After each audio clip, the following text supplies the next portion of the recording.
कृष्णा। जय श्री हरि। ओम नमः शिवाय। प्रिय भक्तजनों, आज बृहस्पतिवार के दिन आप बृहस्पति देव की बड़ी ही दुर्लभ कथा सुनेंगे। इस कथा को सुनने से भक्तों की सभी मनोकामनाएं भगवान बृहस्पति देव की कृपा से पूर्ण हो जाती हैं। तो आइए बड़ी ही श्रद्धा और प्रसन्न चित्त मन से इस कथा को सुनते हैं। भारतवर्ष में एक प्रतापी और दानी राजा राज्य करता था। वह नित्य गरीबों और ब्राह्मणों की सहायता करता था। यह बात उसकी रानी को अच्छी नहीं लगती थी।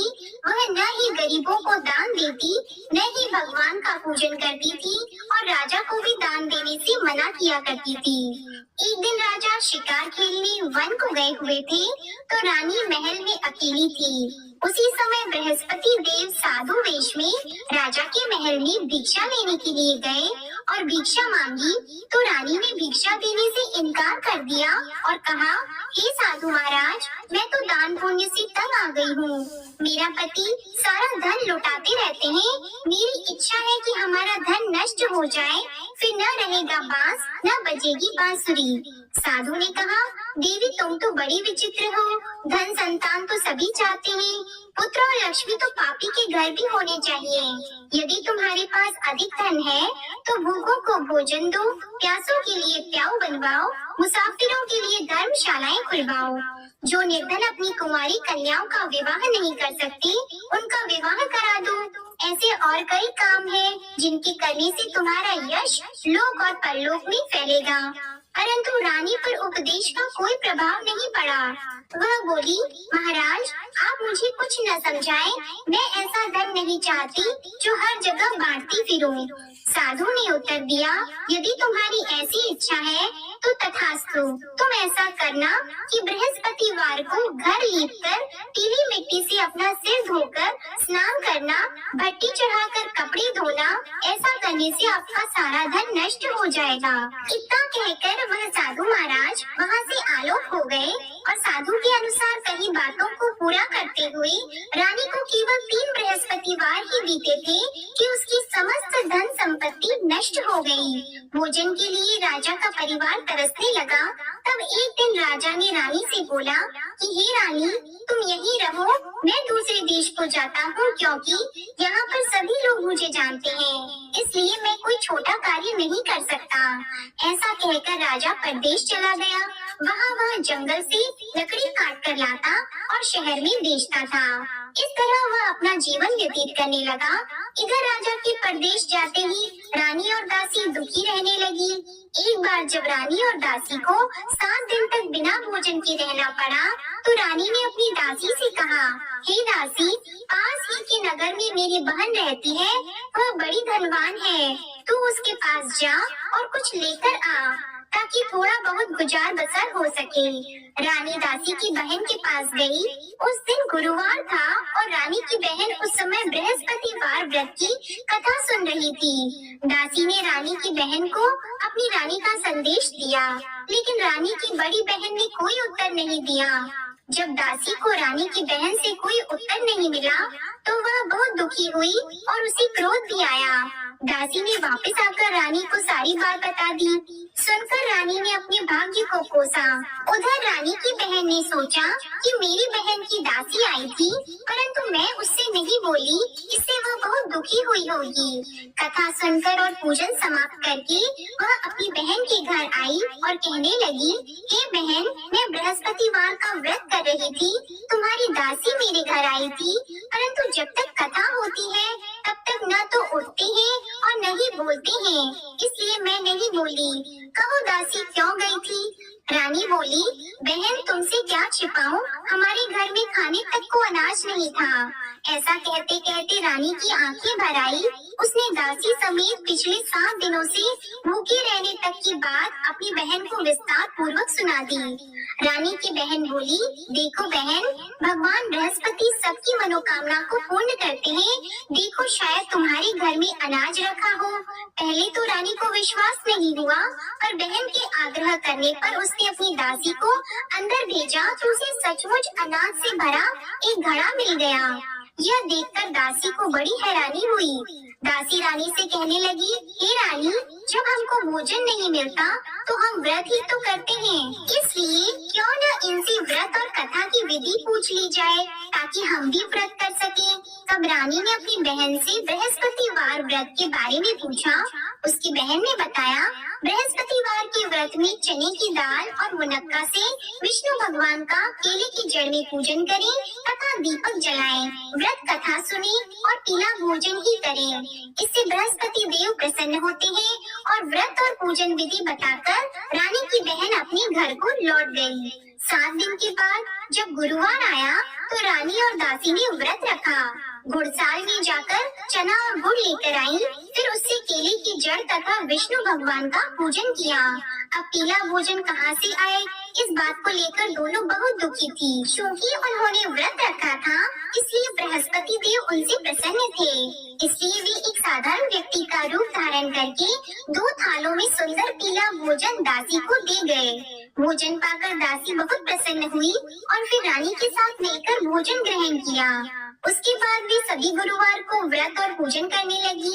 बृहस्पति भगवान की कृपा से उनके पास फिर से धन संपत्ति आ गई, परंतु रानी फिर से पहले की तरह आलस्य करने लगी।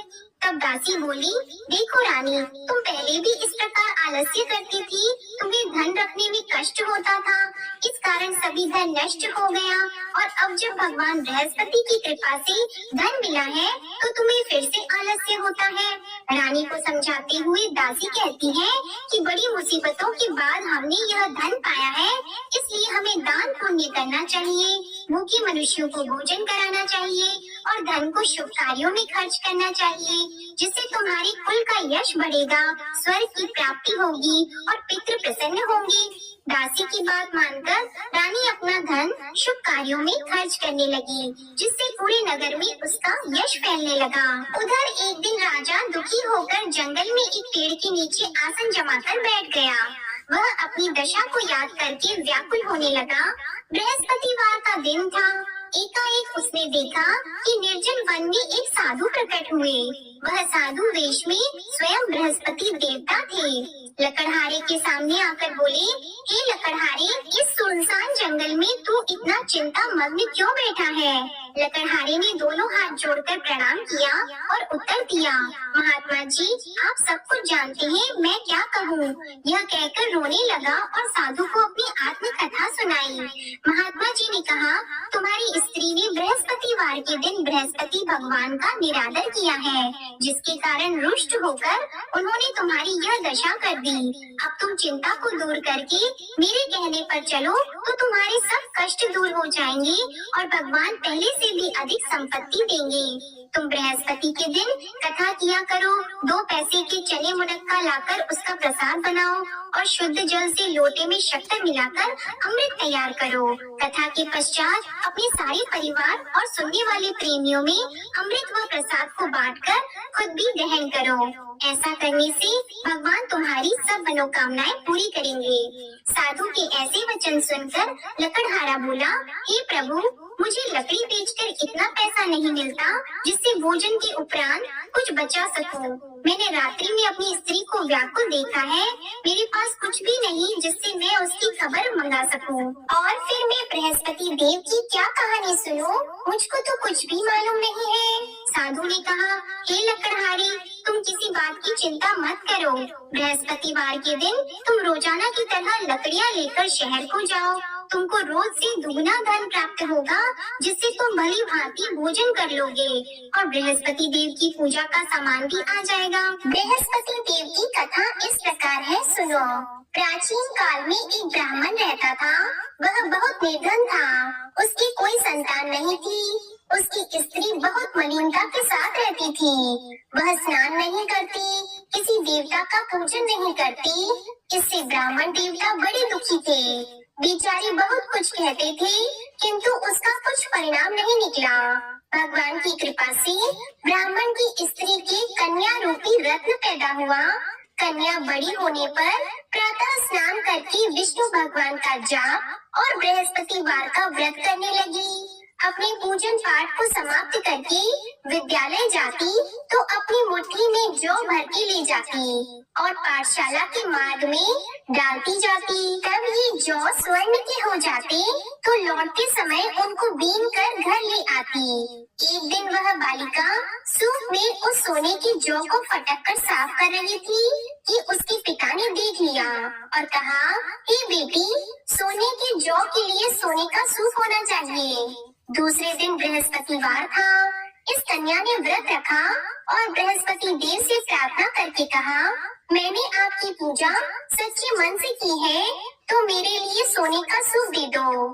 बृहस्पति देव ने उसकी प्रार्थना स्वीकार कर ली।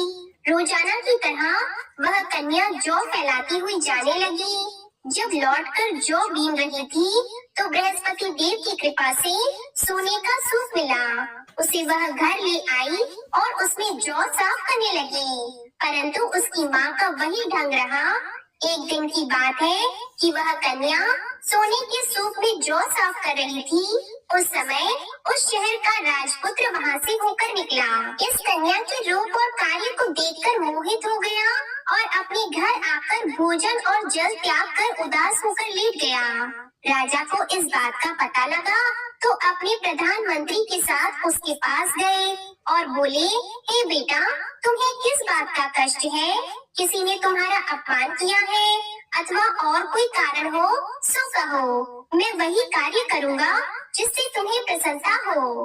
अपने पिता की राजकुमार ने बातें सुनी तो वह बोला, मुझे आपकी कृपा से किसी बात का दुख नहीं है। किसी ने मेरा अपमान नहीं किया है, परंतु मैं उस लड़की से विवाह करना चाहता हूँ जो सोने के सूप में जौ साफ कर रही थी। यह सुनकर राजा आश्चर्य में पड़ गया और बोला, हे बेटा, इस तरह की कन्या का पता तुम्हें लगाओ, मैं उसके साथ तेरा विवाह अवश्य ही करवा दूंगा। राजकुमार ने उस लड़की के घर का पता बताया। तब मंत्री उस लड़की के घर गए और ब्राह्मण देवता को सभी हाल बताया।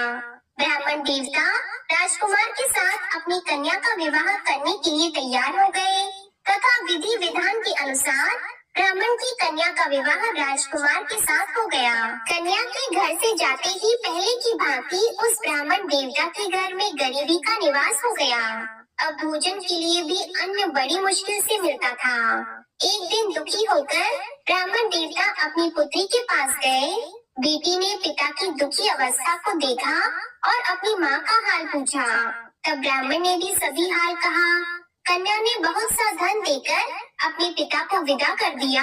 इस तरह ब्राह्मण का कुछ समय सुखपूर्वक व्यतीत हुआ।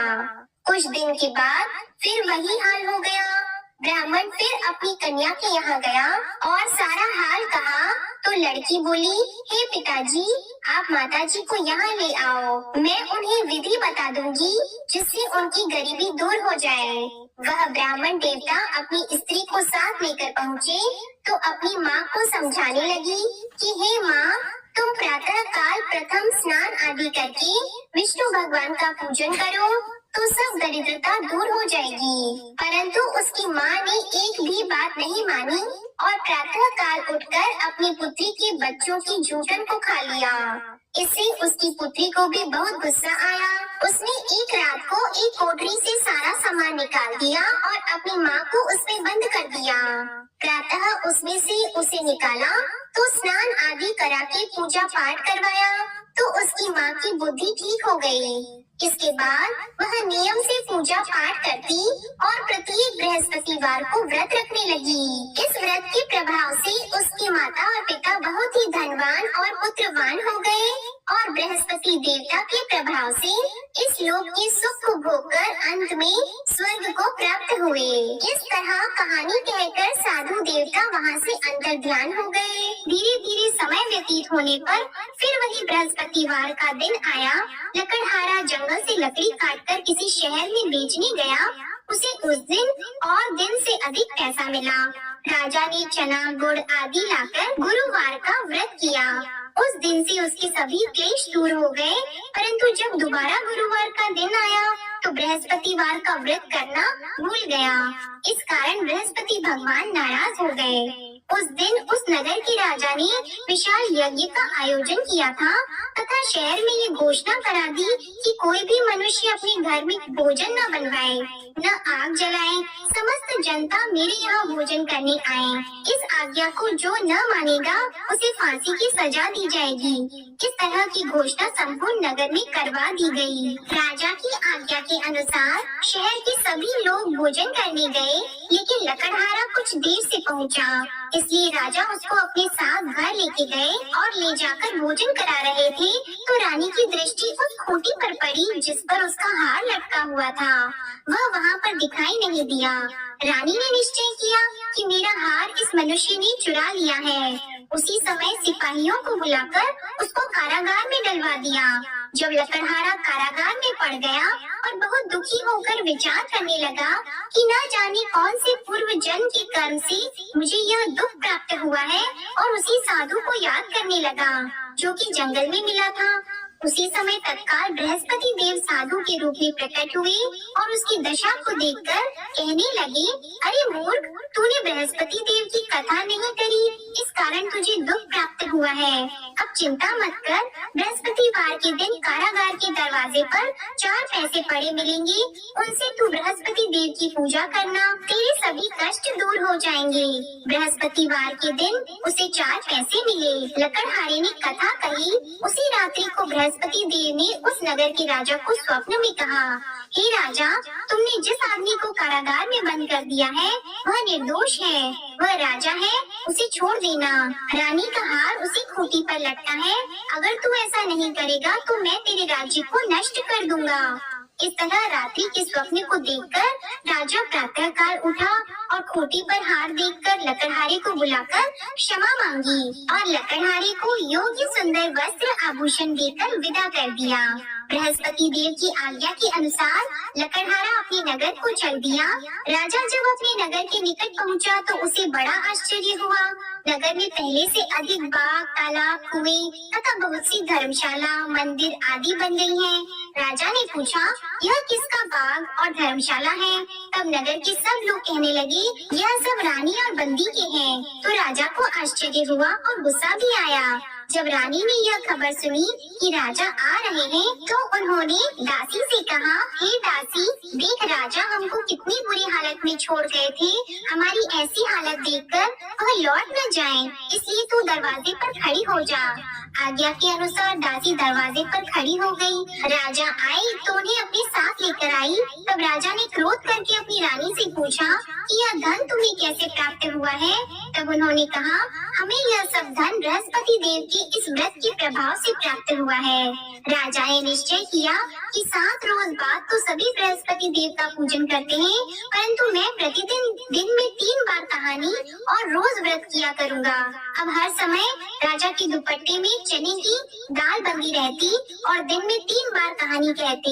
एक रोज राजा ने विचार किया कि चलो अपनी बहन के यहाँ हो आवे। इस तरह निश्चय करके राजा घोड़े पर सवार होकर अपनी बहन के यहाँ को चलने लगा। मार्ग में उसने देखा कि कुछ आदमी मुर्दे को लिए जा रहे हैं। उन्हें रोककर राजा कहने लगा, अरे भाइयों, मेरी बृहस्पति देव की कथा सुन लो। वे बोले, लो हमारा तो आदमी मर गया है, इसको भी कथा की पड़ी है। परंतु कुछ आदमी बोले, अच्छा कहो, हम तुम्हारी कथा भी सुनेंगे। राजा ने दाल निकाली और जब कथा आधी हुई थी कि मुर्दा हिलने लग गया, और जब कथा समाप्त हो गई तो राम राम करके मनुष्य उठकर खड़ा हो गया। आगे मार्ग में उसे किसान खेत में हल चलाता मिला तो राजा ने उसे देखकर बोला, अरे भैया, तुम मेरी बृहस्पतिवार की कथा सुन लो। किसान बोला, जब तक मैं तेरी कथा सुनूंगा तब तक 4 हरैया जोत लूंगा, जा अपनी कथा किसी और को सुनाना। इस तरह राजा आगे चलने लगा। राजा के हटते ही बैल पछाड़ खाकर गिर गए और किसान के पेट में बड़ी जोर का दर्द होने लगा। उस समय उसकी माँ रोटी लेकर आई और उसने जब यह देखा तो अपने पुत्र से सब हाल पूछा और बेटे ने सभी हाल कह दिया। तो बुढ़िया दौड़ी दौड़ी उस घुड़सवार के पास गई और उससे बोली कि मैं तेरी कथा सुनूंगी, तू अपनी कथा मेरे खेत पर चलकर ही कहना। राजा ने बुढ़िया के खेत पर जाकर कथा कही, जिसके सुनते ही वह बैल उठकर खड़े हुए तथा किसान के पेट का दर्द भी बंद हो गया। राजा अपनी बहन के घर पहुंचा। बहन ने भाई की खूब मेहमानी की। दूसरी रोज प्रातः काल राजा जगा तो वह देखने लगा कि सब लोग भोजन कर रहे हैं। राजा ने अपनी बहन से कहा, ऐसा कोई मनुष्य है जिसने भोजन नहीं किया हो? मेरी बृहस्पतिवार की कथा सुन ले। बहन बोली, हे भैया, यह देश ऐसा है कि पहले यहाँ लोग भोजन करते हैं, बाद में अन्य काम करते हैं। अगर कोई पड़ोस में हो तो देख आऊं। वह ऐसा कहकर देखने चली गई, परंतु उसे कोई ऐसा व्यक्ति नहीं मिला जिसने भोजन न किया हो। अतः वह एक कुम्हार के घर गई जिसका लड़का बीमार था। उसे मालूम हुआ कि उनके यहाँ 3 रोज से किसी ने भोजन नहीं किया है। रानी ने अपने भाई की कथा सुनने के लिए कुम्हार से कहा। वह तैयार हो गया। राजा ने जाकर बृहस्पतिवार की कथा कही, जिसको सुनकर उसका लड़का ठीक हो गया। अब तो राजा की प्रशंसा होने लगी। एक रोज राजा ने अपनी बहन से कहा कि हे बहन, हम अपने घर को जाएंगे, तुम भी तैयार हो जाओ। राजा की बहन ने अपनी सास से कहा तो सास ने कहा, हाँ चली जा, परंतु अपने लड़कों को मत ले जाना, क्योंकि तेरे भाई की कोई औलाद नहीं है। बहन ने अपने भैया से कहा, हे भैया, मैं तो चलूंगी पर कोई बालक नहीं चलेगा। तो राजा बोला, जब कोई बालक नहीं चलेगा तब तुम ही क्या करोगी? बड़े दुखी मन से राजा अपने नगर को लौट आया। राजा ने अपनी रानी से कहा, हम निर्वंशी हैं, हमारा मुंह देखने का धर्म नहीं है और कुछ भोजन आदि नहीं किया है। रानी बोली, हे प्रभु, बृहस्पति देव ने हमें सब कुछ दिया है, वह हमें औलाद अवश्य देंगे। उसी रात को बृहस्पति देव ने राजा से स्वप्न में कहा, हे राजा उठो, सभी सोच त्याग दो, तेरी रानी गर्भ से है। राजा को यह बात सुनकर बड़ी खुशी हुई। 9वें महीने में उसके गर्भ से एक सुंदर पुत्र पैदा हुआ। तब राजा बोला, हे रानी, स्त्री बिना भोजन के रह सकती है पर बिना कहे नहीं रह सकती। जब मेरी बहन आएगी तुम उससे कुछ मत कहना।